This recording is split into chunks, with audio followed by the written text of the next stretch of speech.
ರಮೇಶನು ತನ್ನ ಹೆಂಡತಿಯ ಮಾತಿಗೆ ಮರುಳಾಗಿ ತಾಯಿ ಮೇಲಿಂದ ಬಿದ್ದಾಗಲೂ ಆಕೆಯನ್ನು ನಿರ್ಲಕ್ಷಿಸ್ತಾನೆ.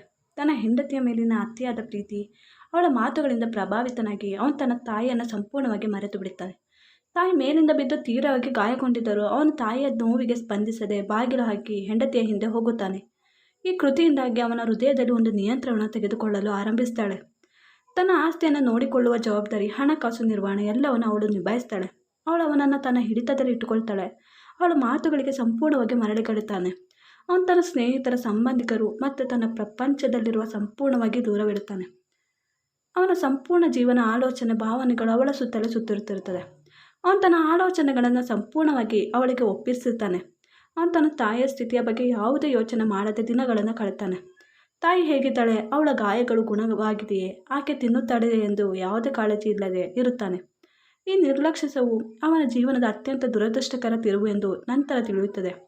ಅವನ ಹೆಂಡತಿಯೊಂದಿಗೆ ಸಣ್ಣ ಸಂತೋಷವನ್ನು ಅನುಭವಿಸುತ್ತಿರ್ತಾನೆ, ಆದರೆ ಅವನ ಹೃದಯದಲ್ಲಿ ಒಂದು ಆಳವಾದ ನೋವು, ಪಾಪದ ಭಾವನೆ ಸುಪ್ತವಾಗಿ ಉಳಿದಿರುತ್ತದೆ. ದಿನಗಳು ಕಳೆಯುತ್ತಾ ಹೋದಂತೆ ಅವನ ಹೆಂಡತಿಯ ವರ್ತನೆಯಲ್ಲಿ ಸ್ವಲ್ಪ ಬದಲಾವಣೆ ಕಾಣಿಸಿಕೊಳ್ಳುತ್ತದೆ. ಅವಳು ಯಾವುದೇ ಹೆಚ್ಚು ರಹಸ್ಯವಾಗಿ, ಹೆಚ್ಚು ದೂರದಿಂದ ವರ್ತಿಸಲು ಆರಂಭಿಸ್ತಾಳೆ.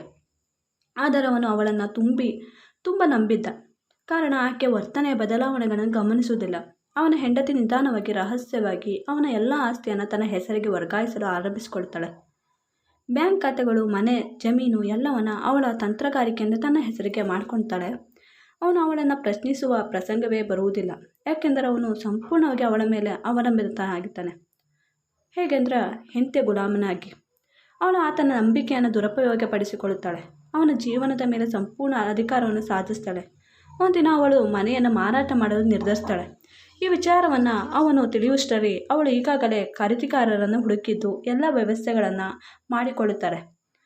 ಅವನು ಇದನ್ನು ಕೇಳಿದಾಗ ಆಶ್ಚರ್ಯಚಕಿತನಾಗಿರ್ತಾನೆ. ಆದರೆ ಅವಳು, ನಾವಿಬ್ಬರು ಬೇರೆ ಕಡೆ ಹೊಸ ಜೀವನ ಶುರು ಮಾಡೋಣ, ಈ ಹಳೆಯ ನೆನಪುಗಳಿಂದ ದೂರ ಹೋಗೋಣ ಎಂದು ಸಮಾಧಾನ ಪಡಿಸುತ್ತಾಳೆ. ಅವಳ ಮಾತಿನಲ್ಲಿ ಕರ್ಕೋತಾಳೆ. ಅವನು ಅವಳ ಮಾತಿಗೆ ಮರಳಾಗಿ ಮನೆಯ ಮಾರಾಟಕ್ಕೆ ಒಪ್ಪಿಗೆ ಕೊಡುತ್ತಾನೆ. ಮನೆ ಮಾರಾಟವಾದ ನಂತರ ಒಂದು ರಾತ್ರಿ ಅವಳು ಒಂದು ಕ್ಷಣದಲ್ಲಿ ಕಣ್ಮರೆಯಾಗಿರ್ತಾಳೆ. ಅವಳ ಬ್ಯಾಗ್ಗಳು, ಆಭರಣಗಳು, ಅವಳ ಸಂಪೂರ್ಣ ವಸ್ತುಗಳು ಕಣ್ಮರೆಯಾಗಿರ್ತದೆ. ಅವನು ಎಚ್ಚರಗೊಂಡು ನೋಡಿದಾಗ ಅವಳು ಇಲ್ಲದಿರುವುದು ಅವನಿಗೆ ತಿಳಿದಿರುತ್ತದೆ. ಅವನು ಆಕೆ ಹುಡುಕಾಟವನ್ನು ಹೊರಟಾಗ ಒಂದು ಚಿಕ್ಕ ಚೀಟಿ ಸಿಗುತ್ತದೆ. ಆ ಚೀಟಿಯಲ್ಲಿ, ನಾವು ಮತ್ತೊಬ್ಬ ಹುಡುಗನ ಜೊತೆ ಹೋಗುತ್ತಿದ್ದೇನೆ, ನಿನ್ನ ಆಸ್ತಿ ಎಲ್ಲವೂ ನನಗೆ ಸೇರಿದೆ ಎಂದು ಬರೆದಿರುತ್ತದೆ. ಈ ಆಘಾತದಿಂದ ಅವನ ಪ್ರಪಂಚವೇ ಕುಸಿದು ಬೀಳುತ್ತದೆ. ಅವನು ತನ್ನ ನಂಬಿಕೆಯ ದ್ರೋಹಕ್ಕೆ ಒಳಗಾಗಿದ್ದಾನೆ. ಅವನ ಜೀವನದ ಪ್ರತಿ ಅಂಶವೂ ಅವಳ ಮೋಸದಿಂದ ನಾಶವಾಗಿದೆ. ಅವನು ದಿಗ್ಭ್ರಮೆಗೊಂಡು ಎಲ್ಲವನ್ನು ಕಳೆದುಕೊಂಡು ಬೀದಿಗೆ ಬರುತ್ತಾನೆ. ಅವನ ಬಳಿ 1 ರೂಪಾಯಿಯೂ ಇರುವುದಿಲ್ಲ, ಮನೆ ಇರುವುದಿಲ್ಲ, ಆಸ್ತಿ ಇರುವುದಿಲ್ಲ, ಎಲ್ಲವೂ ಸಂಪೂರ್ಣವಾಗಿ ಒಬ್ಬಂಟವಾಗಿರುತ್ತದೆ. ಅವನ ಜೀವನದ ಪ್ರತಿ ಕ್ಷಣವೂ ಅವನ ತಾಯಿಯ ನೋವು, ಅವಳ ಮುಖದಲ್ಲಿ ಕಂಡ ಅಸಹಾಯಕತೆ, ಅವನ ನಿರ್ಲಕ್ಷ್ಯತೆ ಇವೆಲ್ಲವೂ ಅವನ ಮನಸ್ಸಿನಲ್ಲಿ ಈಗ ಕಾಡುತ್ತದೆ. ತಾನು ಮಾಡಿದ ತಪ್ಪಿನ ಅರಿವು ಅವನಿಗೆ ಆಗುತ್ತದೆ. ತಾನು ಹೆಂಡತಿಯ ಪ್ರೀತಿಗಾಗಿ ತನ್ನ ತಾಯಿಯನ್ನು ಹೇಗೆ ನಿರ್ಲಕ್ಷಿಸಿದ್ದೇನೆ ಎಂದು ಅವನು ಯೋಚಿಸುತ್ತಾನೆ. ಅವನ ಹೆಂಡತಿಯ ಮೋಸ ಅವನಿಗೆ ಒಂದು ಕರಾಳ ಪಾಠವನ್ನು ಕಲಿಸುತ್ತದೆ. ಅವನು ಹತಾಶೆ ಮತ್ತು ದುಃಖದಲ್ಲಿ ಬೀದಿಗಳಲ್ಲಿ ಅಲಿಯುತ್ತಾನೆ. ಅವನಿಗೆ ತಿನ್ನಲು ಆಹಾರವಿರುವುದಿಲ್ಲ, ಮಲಗಲು ಜಾಗ ಕೂಡ ಇರುವುದಿಲ್ಲ. ಅವನು ಭಿಕ್ಷುಕನಂತೆ ಅಲೆಯುತ್ತಾ ದಿನಗಳನ್ನು ಕಳೆಯುತ್ತಾನೆ. ಜನ ಅವನನ್ನು ನೋಡಿದಾಗ ಅವರ ಕಣ್ಣುಗಳಲ್ಲಿ ಕಂಡ ತಿರಸ್ಕಾರ, ಅನುಕಂಪ ಅವನ ಆತ್ಮವನ್ನು ಹಿಂಸಿಸುತ್ತದೆ. ಅವನು ತನ್ನ ಹಿಂದಿನ ವೈಭವದ ಜೀವನವನ್ನು ನೆನಪಿಸಿಕೊಳ್ಳುತ್ತಾನೆ. ಆದರೆ ಈಗ ಎಲ್ಲವೂ ಅವನಿಂದ ದೂರವಾಗಿರುತ್ತದೆ.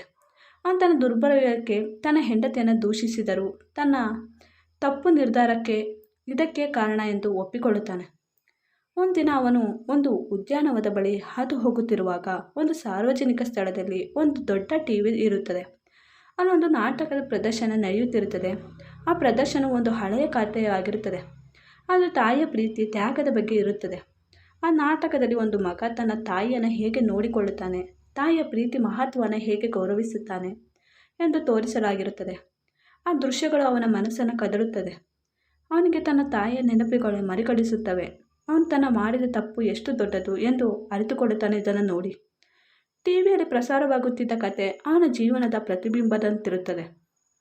ಆ ಕಥೆಯಲ್ಲಿ ಒಬ್ಬ ಯುವಕ ತನ್ನ ತಾಯಿಯನ್ನು ನಿರ್ಲಕ್ಷಿಸಿ ತನ್ನ ಸ್ವಂತ ಆಸೆಗಳನ್ನು ಹಿಂಬಾಲಿಸುತ್ತಾನೆ. ಆದರೆ ಅವನ ಜೀವನದಲ್ಲಿ ಒಂದು ತಿರುವು ಬೀರುತ್ತದೆ. ಅವನು ಎಲ್ಲವನ್ನು ಕಳೆದುಕೊಳ್ಳುತ್ತಾನೆ. ಆಗ ಅವನು ತನ್ನ ತಪ್ಪನ್ನು ಅರಿತುಕೊಂಡು ತಾಯಿಯ ಕಡೆಗೆ ಹಿಂತಿರುಗುತ್ತಾನೆ. ಈ ಕಥೆಯು ಅವನಿಗೆ ತನ್ನ ಜೀವನದ ತಪ್ಪನ್ನು ಸರಿಪಡಿಸಿಕೊಳ್ಳಲು ಒಂದು ಅವಕಾಶ ಕೂಡ ನೀಡುತ್ತದೆ. ಅವನ ನಾಟಕವನ್ನು ನೋಡುತ್ತಿರುವಾಗ ಅವನ ಮನಸ್ಸಿನಲ್ಲಿ ಒಂದು ಪ್ರಶ್ನೆ ಮೂಡುತ್ತದೆ. ನನ್ನ ತಾಯಿಗೆ ಏನು ಮಾಡಿದೆ? ಅವನ ಮನಸ್ಸು ಆ ಘಟನೆಯನ್ನು ಪುನಃ ನೆನಪಿಸಿಕೊಳ್ಳುತ್ತದೆ. ತಾಯಿ ಬಿದ್ದು ನರಳುತ್ತಿದ್ದಾಗ ಅವನು ಅವಳನ್ನು ನಿರ್ಲಕ್ಷಿಸಿದ್ದ. ಅವನ ಹೆಂಡತಿಯ ಮಾತಿಗೆ ಮರಳಾಗಿ ಅವನ ತನ್ನ ತಾಯಿಯ ಪ್ರೀತಿಯನ್ನು ಕಾಲ ಕೆಳಗೆ ಹಾಕಿ ತುಳಿಯುತ್ತಿದ್ದ. ಅವನು ತನ್ನ ತಾಯಿಯನ್ನು ಹುಡುಕಲು ನಿರ್ಧರಿಸ್ತಾನೆ. ಅವನಲ್ಲಿ ಒಂದು ಹೊಸ ಶಕ್ತಿ ಮೂಡುತ್ತದೆ. ಅವನು ತನ್ನ ತಾಯಿಯ ಕಡೆಗೆ ಹೋಗಲು ನಿರ್ಧರಿಸ್ತಾನೆ. ಆದರೆ ಎಲ್ಲಿ ಆಕೆ ಇದ್ದಾಳೆ? ಆಕೆಯನ್ನು ಬದುಕಿದ್ದಾಳೆ, ಸತ್ತಿದ್ದಾಳೆಯ? ಈ ಎಲ್ಲ ಪ್ರಶ್ನೆಗಳು ಅವನ ಮನಸ್ಸಿನನ್ನು ಕಾಡುತ್ತದೆ.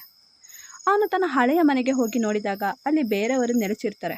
ಅವನು ತನ್ನ ಹಳೆಯ ನೆರೆಹೊರೆಯನ್ನು ಕೇಳಿದಾಗ ಯಾರೂ ಅವನ ತಾಯಿಯ ಬಗ್ಗೆ ಏನೂ ಹೇಳುವುದಿಲ್ಲ.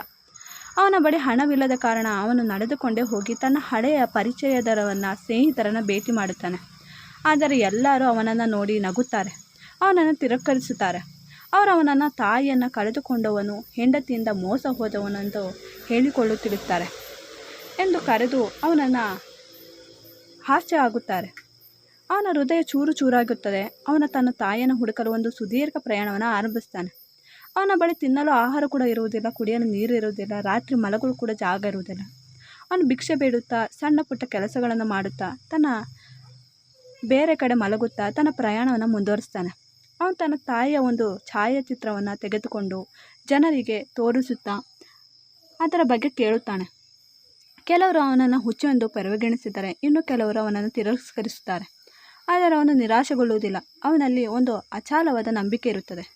ತನ್ನ ತಾಯಿಯನ್ನು ಕಂಡುಕೊಳ್ಳಬೇಕು, ಆಕೆಯ ಮೇಲೆ ಕ್ಷಮೆ ಕೇಳಬೇಕು. ಅವಳನ್ನು ಸಿಕ್ಕಿ ಅವನ ಪ್ರಯಾಣ ಮಾಡುತ್ತಾ ಹೋಗುತ್ತಾನೆ. ಹೀಗೆ ಹೋಗುತ್ತಾ ಒಂದು ಹಳ್ಳಿಗೆ ಬರುತ್ತಾನೆ. ಅಲ್ಲಿ ಅವನ ಒಂದು ಆಶ್ರಮದ ಬಗ್ಗೆ ಕೇಳುತ್ತಾನೆ. ಆ ಆಶ್ರಮವು ಅನಾಥರ, ವೃದ್ಧರ ಆರೈಕೆಯನ್ನು ಮಾಡುತ್ತದೆ. ಅವನು ಆ ಆಶ್ರಮಕ್ಕೆ ಹೋಗಿ ತನ್ನ ತಾಯಿಯ ಬಗ್ಗೆ ಕೇಳುತ್ತಾನೆ. ಅಲ್ಲಿನ ಮುಖ್ಯಸ್ಥನು ಅವನನ್ನು ನೋಡಿ, ನಿಮ್ಮ ತಾಯಿ ಹೆಸರೇನು, ಆಕೆ ಹೇಗಿದ್ದಾಳೆಂದು ಕೇಳುತ್ತಾನೆ. ಅವನು ತನ್ನ ತಾಯಿಯ ಹೆಸರನ್ನೇ ಹೇಳಿದಾಗ ಆ ಮುಖ್ಯಸ್ಥನ ಮುಖದಲ್ಲಿ ಒಂದು ಭಾವನೆ ಮೂಡುತ್ತದೆ. ಅವನು ಹೌದು, ಆಕೆ ಇಲ್ಲಿ ಬಂದಿದ್ಲು, ಆದರೆ ಎಂದು ಹೇಳುತ್ತಾನೆ.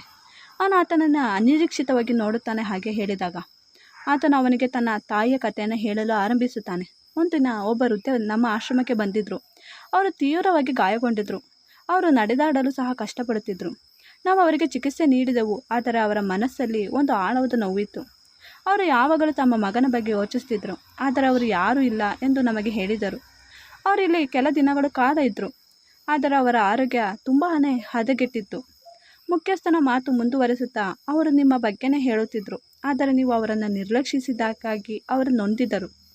ಅವರು ತಮ್ಮ ಕೊನೆಯ ಕ್ಷಣಗಳಲ್ಲೂ ಸಹ ನಿಮ್ಮನ್ನು ಕ್ಷಮಿಸಿದ್ದರು. ನೀವು ಒಳ್ಳೆಯದಾಗಿರಬೇಕು ಎಂದು ಹಾರೈಸುತ್ತಿದ್ದರು.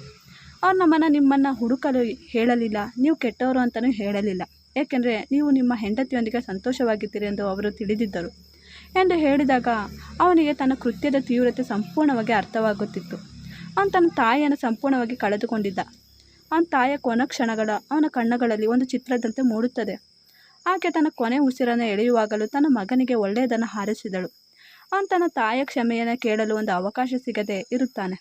ಈ ನೋವು ಅವನ ಹೃದಯವನ್ನು ಛಿದ್ರಗೊಳಿಸುತ್ತದೆ. ಅವನ ಆ ಆಶ್ರಮದ ಆವರಣದಲ್ಲಿ ಕುಳಿತು ತನ್ನ ತಾಯಿಯ ಸಮಾಧಿಯ ಬಳಿ ಮೌನವಾಗಿ ಅಳುತ್ತಾನೆ. ಕಥೆಯ ಕೊನೆಯಲ್ಲಿ ಅವನು ತನ್ನ ಜೀವನವನ್ನು ಪಶ್ಚಾತ್ತಾಪವಾಗಿ ಪ್ರಾಯಶ್ಚಿತ್ತದೊಂದಿಗೆ ಕಳೆಯಲು ನಿರ್ಧರಿಸ್ತಾನೆ. ಅವನು ಆಶ್ರಮದಲ್ಲಿಯೇ ಸೇರಿಕೊಂಡು ಅಲ್ಲಿಯ ವೃದ್ಧರ ಆರೈಕೆಯನ್ನು ಮಾಡಲಾರಂಭಿಸುತ್ತಾನೆ. ಅವನು ತನ್ನ ತಪ್ಪುಗಳನ್ನು ಬೇರೆಯವರಿಗೆ ಹೇಳಿ ತಾಯಿಯ ಪ್ರೀತಿಯ ಮಹತ್ವವನ್ನು ತಿಳಿಸಿಕೊಳ್ಳುತ್ತಾನೆ. ಅವನು ತನ್ನ ಜೀವನದ ಕೊನೆ ಕ್ಷಣದವರೆಗೆ ತನ್ನ ತಾಯಿಯ ತ್ಯಾಗವನ್ನು ಸ್ಮರಿಸಿಕೊಳ್ಳುತ್ತಾನೆ. ಹೀಗೆ ಅವನಿಗೆ ಅರ್ಥವಾಗುತ್ತದೆ, ತಾಯಿಯ ಪ್ರೀತಿ ನಿಜವಾದ ಸಂಪತ್ತು. ಆಕೆಯನ್ನು ಕಳೆದುಕೊಂಡ ನಂತರ ಅವನಿಗೆ ಗೊತ್ತಾಗಿರುತ್ತದೆ, ಅವನೆಲ್ಲವನ್ನು ಕಳೆದುಕೊಂಡಿದ್ದಾನೆ. ಆದರೆ ಈ ಭೂಮಿಯಲ್ಲಿ ತಾಯಿಯ ಪ್ರೀತಿ ಮಾತ್ರ ಕಳೆದುಕೊಳ್ಳಲು ಆಗೋದೇ ಇಲ್ಲ. ಈ ಕಥೆಯು ನಮಗೆ ಒಂದು ಮುಖ್ಯ ಪಾಠವನ್ನು ಕಲಿಸಿಕೊಳ್ಳುತ್ತದೆ. ತಾಯಿ ಮತ್ತು ಕುಟುಂಬದ ಪ್ರೀತಿಯನ್ನು ಯಾವುದೇ ಕಾರಣಕ್ಕೂ ನಿರ್ಲಕ್ಷಿಸಬಾರದು, ಏಕೆಂದರೆ ಅದು ಜೀವನದ ಅತ್ಯಂತ ಅಮೂಲ್ಯವಾದ ನಮ್ಮ ಜೀವನದ ಸಂಪತ್ತಾಗಿರುತ್ತದೆ. ಈ ವಿಡಿಯೋ ಇಷ್ಟ ಆದರೆ ಪ್ಲೀಸ್ ನನ್ನ ಚಾನಲ್ ಲೈಕ್ ಮಾಡಿ, ಚಾನಲ್ ಸಬ್ಸ್ಕ್ರೈಬ್ ಮಾಡೋದನ್ನು ಮರಿಬೇಡಿ. Thanks for watching.